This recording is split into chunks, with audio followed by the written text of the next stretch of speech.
Fala, meu povo. Vamos continuar agora falando mais propriamente na biologia. Permita entrar na área, se for a sua área. Perceba que o que eu vou trazer aqui são apenas argumentos já existentes de gente gabaritada. Então, claro que eu não vou me atrever a entrar na área de outros, mas citar aquilo que já é de comum consenso ou discussões bem conhecidas no mundo acadêmico. Então vamos lá. Falando sobre a complexidade aqui nesse contexto, primeira coisa que eu diria sobre a biologia entraria nesse aspecto aqui, ó, DNA. Você sabia que DNA é informação? As famosas letras ATCG, essa ideia da composição genética singular de uma entidade viva. Não estamos falando apenas de complexidade, mas de complexidade específica. E, usando aí de um trocadilho, para ser mais específico, Robert Yockey, cientista da Universidade da Informação da Universidade de Califórnia, em Berkeley, deixa claro que essa comparação entre o alfabeto ocidental e o alfabeto genético não é uma analogia, mas uma identificação matemática, ok? Mesmo Richard Dawkins, e vamos pegar aqui, até citando ele,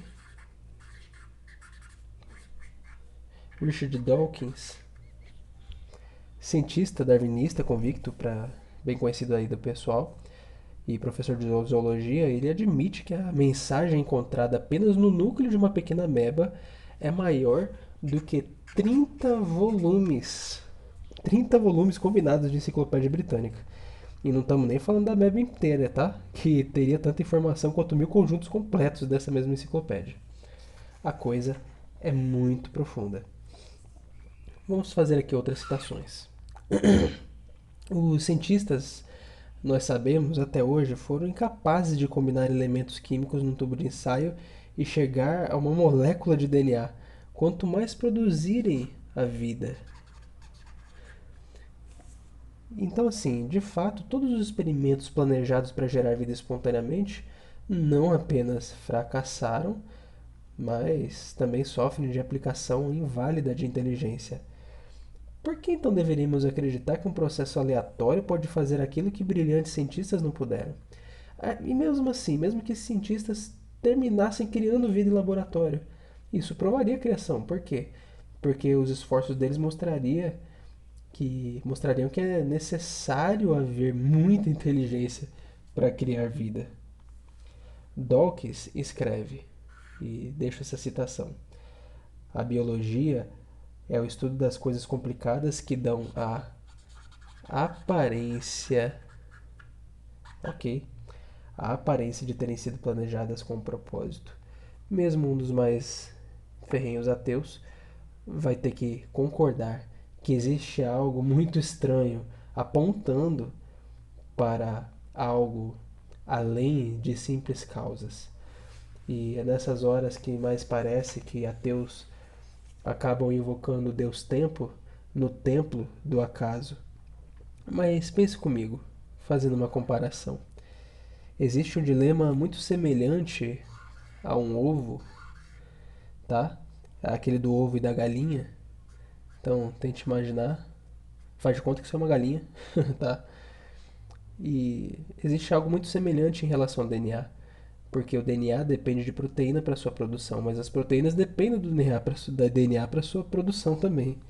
É um dilema de ovo e galinha. Vamos lá, mais uma citação. Citando aí novamente Herbert Yockey,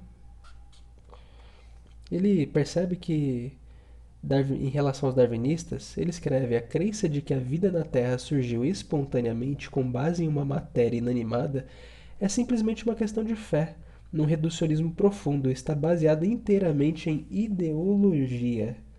Pense nisso, ideologia. Quando alguém fala vida não pode ser nada mais do que elementos químicos, você está eliminando algo a priori. Então, assim, na verdade, são os darwinistas que estão permitindo que sua fé controle a observação e a razão, quando eliminam a priori uma, uma possibilidade dessas. Citando então mais um, Philip E. Johnson, Ele, Philip Johnson, ele serve como um fio afiado de uma cunha metálica que agora está dividindo a madeira petrificada do naturalismo na comunidade científica. Ele destaca corretamente que o darwinismo é baseado num comprometimento a priori com o materialismo e não numa avaliação filosófica neutra da evidência. Ele mesmo diz: separe a filosofia da ciência e a torre soberba desabará. É preciso então uma enorme quantidade de fé, sim, para acreditar que a primeira criatura unicelular tenha se formado por leis naturais, porque isso é como acreditar que 1000 enciclopédias surgiram com base em uma explosão numa gráfica. Tudo isso olhando só para esse ponto aqui, o DNA. Poderíamos entrar em muitos outros. Não vou nem entrar aqui na entropia. Mas quero fazer mais uma consideração e citar o Dr. Michael Behe, recomendo muito os livros dele. Michael Behe, por exemplo, disse que a probabilidade de se obter ao acaso uma molécula de proteína seria semelhante a um homem de olhos vendados encontrar um grão de areia específico na areia do deserto do Saara por 3 vezes consecutivas. Veja quantas improbabilidades. E uma molécula de proteína não é vida, tá? Para obter vida você ainda precisaria colocar cerca de 200 dessas moléculas juntas. É por isso que eu finalizo o vídeo pensando justamente no seguinte. É, sabe aquela afirmação? A ciência é a única fonte de verdade objetiva? Ela coloca-se como uma verdade objetiva, mas não é uma verdade científica. É uma afirmação filosófica em sua natureza. A ciência é construída em cima da filosofia. A questão é se estamos fazendo boa ou má filosofia. Então, na verdade, a ciência não é uma irmã da filosofia, como alguns dizem. Ela é escrava da filosofia.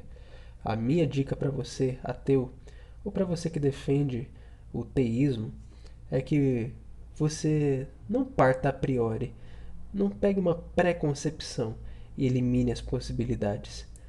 Olhemos para as evidências e pensemos seriamente a respeito de onde elas nos levam. Sigamos a evidência para onde ela nos levar. Meu nome é Luiz Eduardo e você está no canal Teólogos.